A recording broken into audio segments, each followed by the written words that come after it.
não está baseado em dados estatísticos, é a mesma coisa, pelo menos que eu tenho verificado.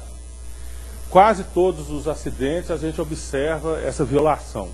Tem alguma coisa que foi feito fora do que se estava previsto e até codificado no procedimento. Agora, a partir dessa constatação e explicação que ele sugere, a primeira coisa que é bastante interessante é que ele reconhece que esses padrões podem ter sido mal feitos. Eles não foram elaborados considerando as vivências e necessidades dos próprios trabalhadores. Bom, e isso já está sendo resolvido, né? Em boa parte das empresas, os padrões já são desenvolvidos de forma participativa. Os trabalhadores podem sugerir melhorias. O problema começa a partir daí, na segunda interpretação que cai nesse viés cultural ou psicológico. Então ele diz, né, a segunda razão é por falta de crença e comprometimento com a nova forma pelo qual o trabalho foi organizado. É infinitamente mais fácil e cômodo repetir atividades consolidadas, ainda que inadequadas, até mesmo mais dispendiosas, do que se submeter a novas aprendizagens, principalmente quando essa atividade exige do seu exercício rígida disciplina. Esse é o tipo de viés que ao mesmo tempo que reconhece a experiência dos trabalhadores, no segundo momento trai essa experiência. Então não é porque o trabalhador criou um padrão que seguir esse padrão vai fazer com que as coisas funcionem bem. Isso só seria possível se o mundo fosse estático, se o mundo não muda, né, a máquina não se desgasta, a matéria-prima não muda, nada mais acontece. Então eu crio um padrão perfeito, isso veio da minha experiência, né, dos colegas, aliás, raramente se trabalha da mesma forma, né, mesmo entre colegas. Bom, mas se o mundo fosse estático, isso funcionaria. Então, a questão não é criar um padrão, mesmo quando o próprio trabalhador define como o trabalho deve ser feito. A questão é como lidar com situações inesperadas e aquilo que o padrão não consegue captar, exatamente porque o mundo continua caminhando apesar da nossa vontade e do que a gente sabe sobre ele. Então a gente tem que tomar muito cuidado dessa forma como esse discurso de resgate da experiência, o retorno de experiência, está sendo trabalhado na prática. Aqui, para dar um exemplo mais concreto de análise de acidentes de uma empresa. Isso aqui é a conclusão, né, do acidente,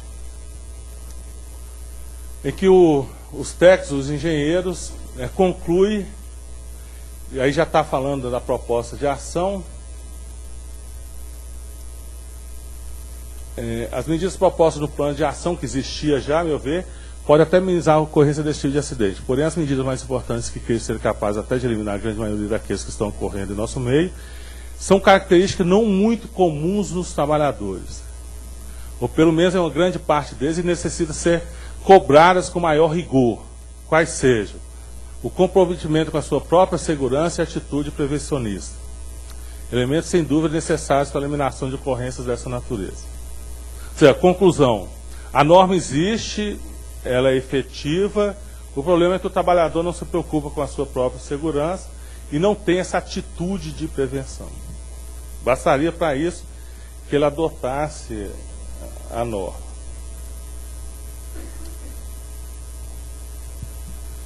Nesse caso aqui já é o supervisor, a hierarquia que foi colocada em questão. Então o acidente foi analisado como motivação incorreta para a causa imediata e a causa básica é a falha administrativa. Instrumentos formadores da atitude indicados para prevenir o erro humano por motivação incorreta são exemplo de níveis superiores, acompanhado de desempenho, reuniões periódicas, estabelecimento de limites, punição de forma eficaz, sem criar bode expiatório e sem seletividade de níveis. Agora, isso é uma mágica, né? Como punir sem criar bode expiatório? É como se escolher alguém responsável de uma cadeia de eventos pela geração de acidente fosse uma avaliação objetiva e não, né, seletivamente criar um elemento que é responsabilizado por tudo que aconteceu. E aí vem a sugestão, né, de treinamento sobre valores. permissão de trabalho para tarefas que escolha adequada do líder, da tarefa e inspeção regular da área. Esse acidente aconteceu em decorrência da pressão do líder para realizar o trabalho em condições inseguras. E aí volta aquilo, né, que sempre já se faz, que é de punir, treinar, inculcar valores de segurança. A gente não consegue sair do lugar dessa forma. E nessa empresa tinha uma série de acidentes do mesmo tipo, todos eles com relatos daquela natureza, em que a conclusão geral foi essa.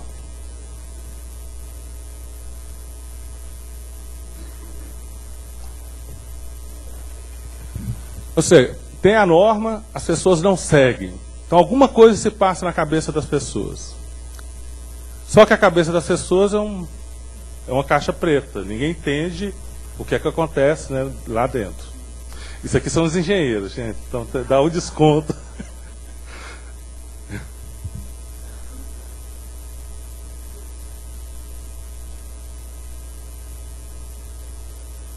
Não, mas falando sério, tudo bem, os engenheiros acham que... E é até bom que o engenheiro não tente mexer dentro da cabeça, mas... acho que os psicólogos também têm dificuldade, né? A gente vai ver que as análises sociológicas param aí, ficam só no nível da interação social. Mas é isso que eu acho que está fazendo, uma das fronteiras que a gente tem que avançar é exatamente essa. A gente tem que começar a entrar dentro do espírito e da cognição, das decisões, da subjetividade, para tentar entender como que esses mecanismos funcionam.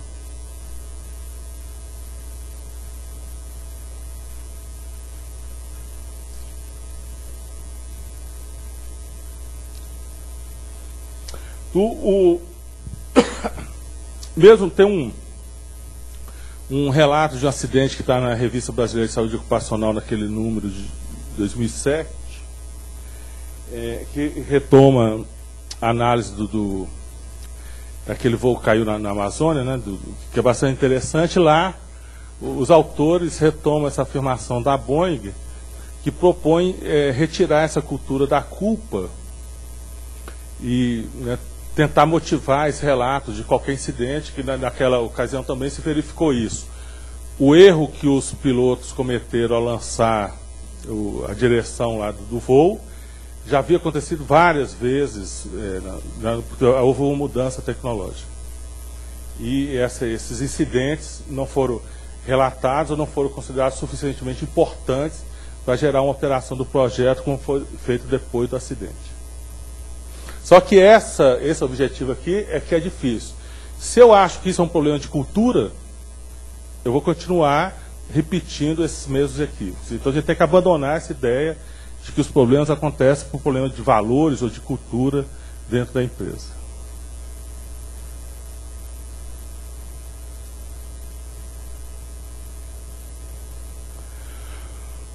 Bom, entrando um pouco nas abordagens contemporâneas, eu roubei dos autores ali a epígrafe lá do Riso, no livro do Mapa.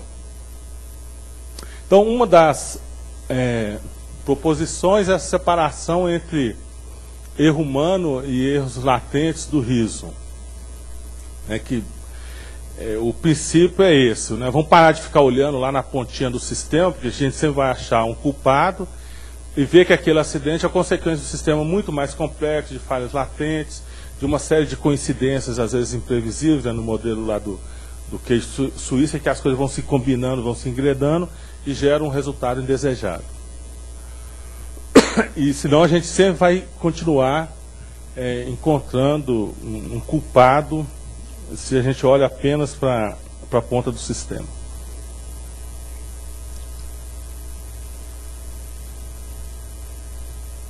Agora, o problema é que isso já está sendo feito, em certa medida, como a gente viu nos erros administrativos, ou nas falhas administrativas, na culpabilização de gerentes, ou na ampliação dos acidentes com fatores multicausais, mas não tem sido suficiente para mudar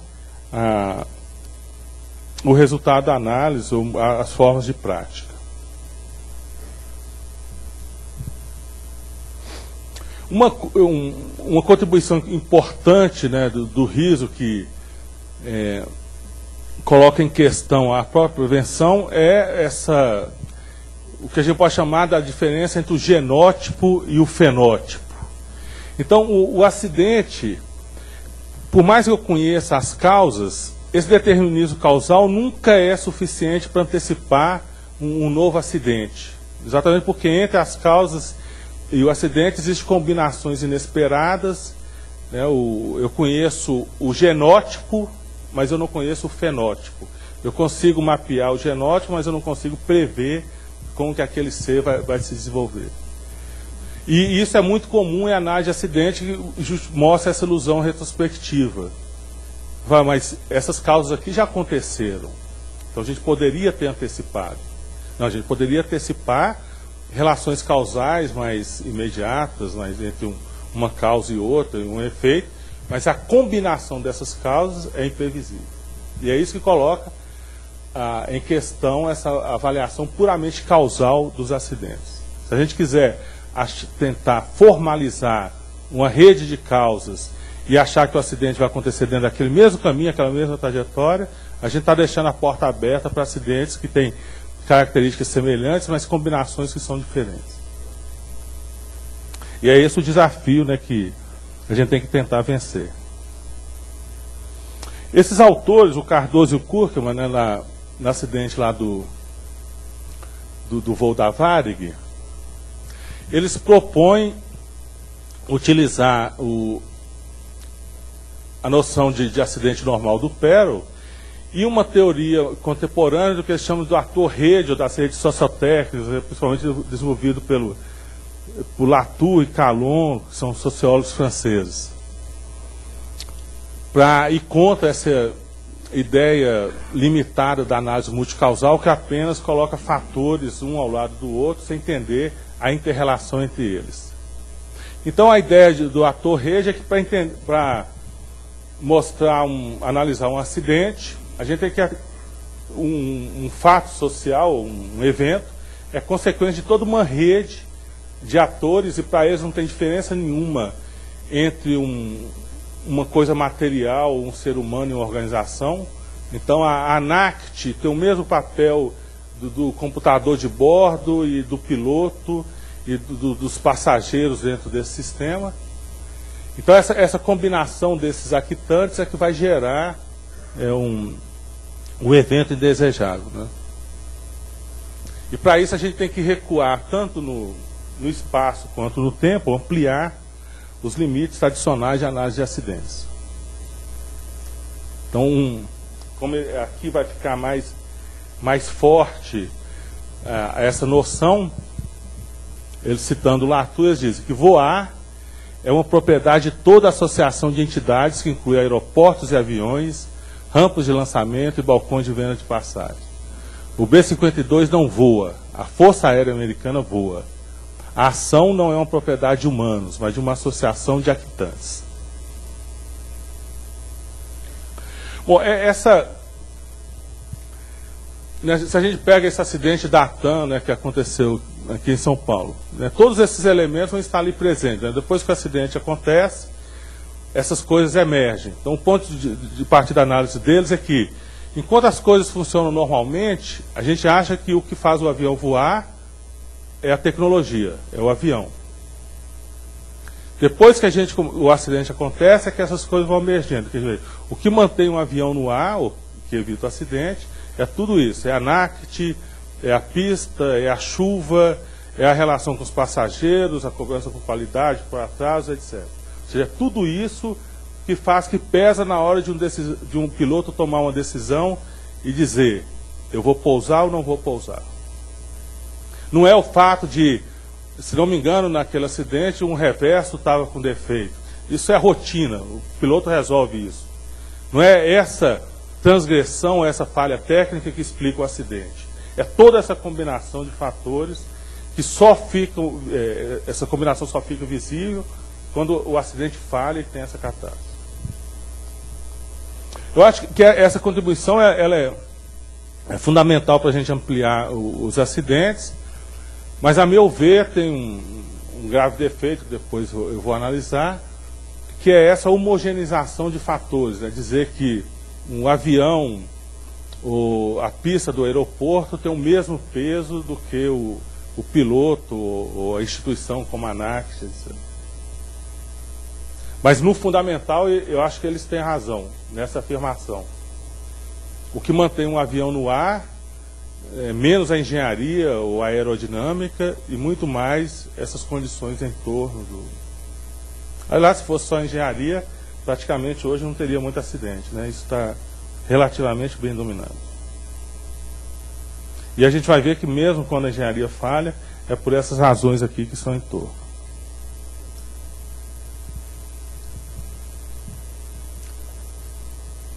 Bom, outras contribuições importantes, aí no texto eu desenvolvo mais isso, eu vou passar rapidamente,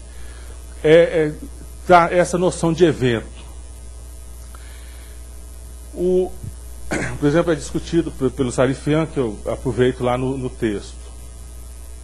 Então, um acidente pode ser entendido como um ponto fora da curva. Tem uma tendência normal, de repente, surge uma coisa imprevisível.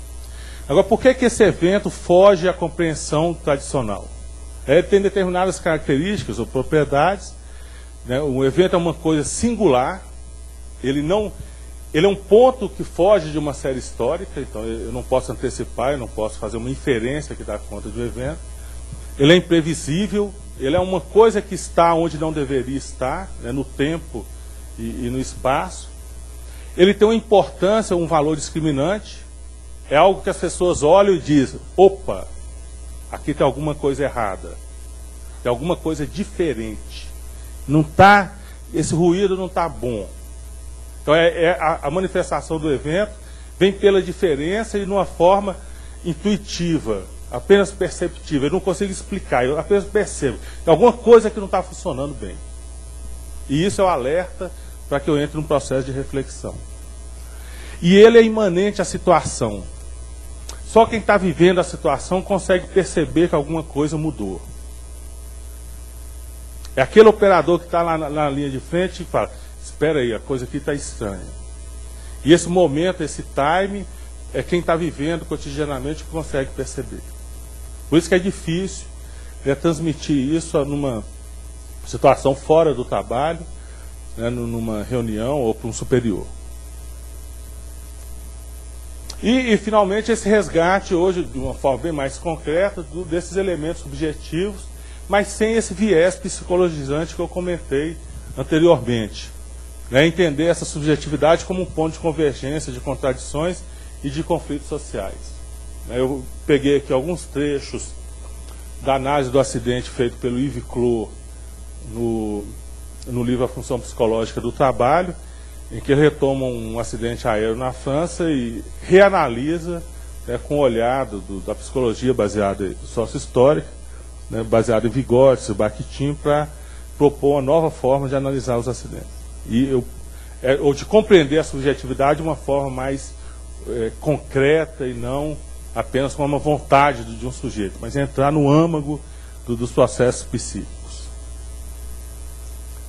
E aí a gente pode juntando essas duas coisas, essa subjetividade ativa, mais enriquecida, ver se é possível que ela dê conta dessa natureza dos eventos. E só ela é capaz de perceber isso. Daí a dificuldade, o desafio que é unir essas duas coisas, né? Essa propriedade imprevisível da realidade, que sempre está nos traindo e criando situações imprevisíveis, e essa subjetividade, essa sensibilidade educada, que é capaz de percebê-la, mas incapaz de expressá-la de forma objetiva. E é quando esse casamento não acontece, ele é rompido, que o acidente pode acontecer.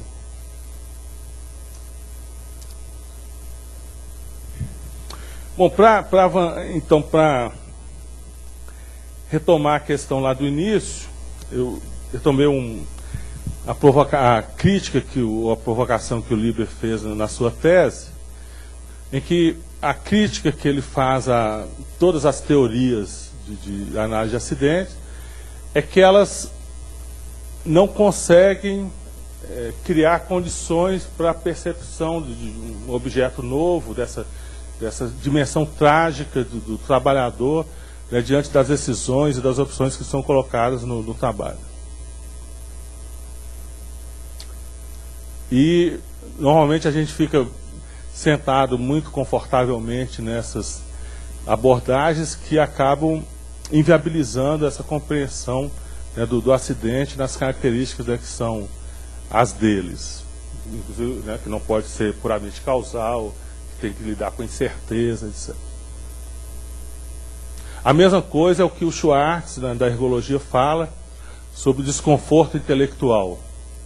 Né, qualquer ciência do trabalho que despreze a experiência dos trabalhadores, ela sempre vai ser mutiladora, vai ser parcial. Ela não vai dar conta, né, dos fenômenos do trabalho. E nós temos que começar a incorporar ou nos sentir um pouco desconfortáveis para tentar avançar.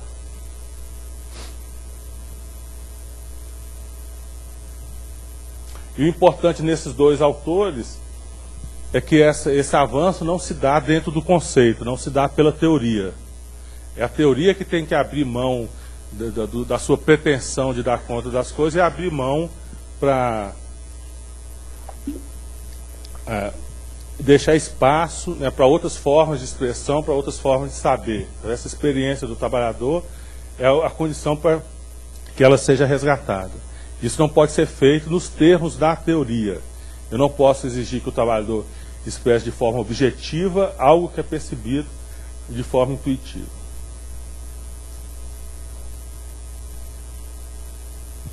Bom, tem eu gostaria mais de tratar isso aqui através de alguns exemplos. Então a gente pode se apoiar em algumas formalizações que já foram feitas por Amalberti, a ideia de compromisso cognitivo, que é ampliado o Yves Clos, no que a gente poderia chamar de compromissos socioafetivos e cognitivos no interior de situações sociais. Então não é apenas a cognição, mas os afetos que estão envolvidos nessas relações. E também essa ideia de acidente como sintoma de patologias e contradições sociais, que mostram até onde também a gente pode avançar. Então, retomando um exemplo prático, essa análise que o Yves Clos, bom, a análise é longa, ocupa várias páginas do livro, eu peguei aqui apenas alguma coisa mais expressiva. Então, como que ele resgata a história do acidente? É um voo trivial interno na França, que o piloto havia feito várias e várias vezes, em condições normais. O piloto sai com um plano de voo, e no momento que ele está organizando seu plano de voo, o copiloto vira para ele e fala: ah, mas a gente podia fazer diferente. Ele fala: não, eu vou fazer do meu jeito. Continua o voo. No momento que ele está fazendo a aproximação em Estrasburgo, a torre de controle faz o contato e diz: ó, se você for manter essa aproximação, você vai ter que esperar 15 minutos. Eu te ofereço essa outra alternativa. Nesse momento ele hesita, fala: não, acho que não vai dar. Ele fala: não, pode vir, você vai dar conta. Vários outros já fizeram dessa forma. E aí ele aceita a sugestão da torre de controle. Só que para fazer essa alternativa, ele teria que usar os sistemas automáticos de aproximação do avião e confiar no sistema, porque ele não dava tempo de fazer tudo, né, nesse tempo que ficou curto devido à alteração.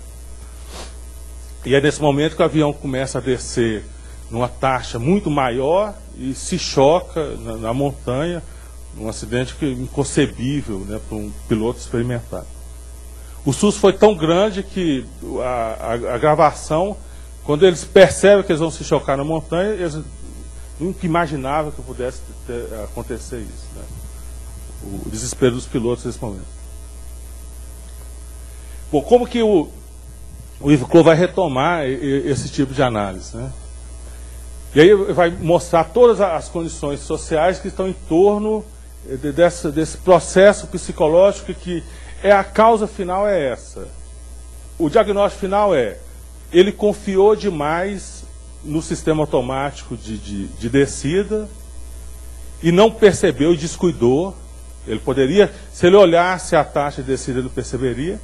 Então ele não prestou atenção, foi excesso de confiança. E a explicação não é essa, não foi por excesso de confiança. É que para fazer a mudança naquelas condições, ele teria que mudar a relação dele com o automatismo, e é nessa relação que um erro de descida automático não pode ser percebido.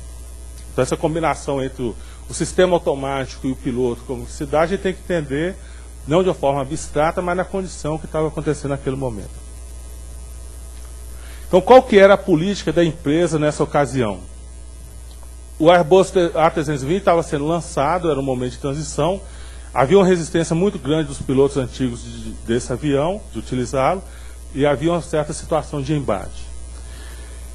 Então, para conseguir com que, ele diz, para conseguir com que os pilotos dedilhem mais que pilotem, isso é, que a condição do voo seja, na maioria das vezes, confiada ao computador, em muitas ocasiões, os jovens copilotos eram incitados a discutir as decisões de seu comandante de bordo. Ou seja, isso é a última coisa que se pode imaginar num sistema desse, é que alguém coloque em questão o que o outro está fazendo. Pode até se fazer lá no café, no restaurante, mas não durante o voo. Todos nós já vivemos essa situação no nosso cotidiano. Você está se preparando para fazer uma ultrapassagem um pouco mais delicada no carro, você vai e a pessoa do seu lado fala, não vai. Você tem vontade de matar a pessoa, porque não é a hora de parar para pensar. Ou você vai ou não vai. Então, aquilo que o cara que está achando que está te ajudando, está te atrapalhando, está te prestando um desserviço. E foi exatamente isso que aconteceu. Então, essa perturbação, e ele vai detalhando isso ao longo da análise. É isso que é essa análise psicológica, que eu acho que ele deveria começar a fazer. O que acontece quando tem opções? Elas não deixam, o fato de alguém fazer uma opção, eu vou fazer dessa maneira, não elimina as outras que eram possíveis. Elas continuam ali, agindo meio sorrateiramente, continuam presentes. Então, no momento que eu tenho que fazer alguma alteração, que eu hesito, alguma coisa perturba, ela pode ressurgir novamente e atrapalhar todo o controle da atividade.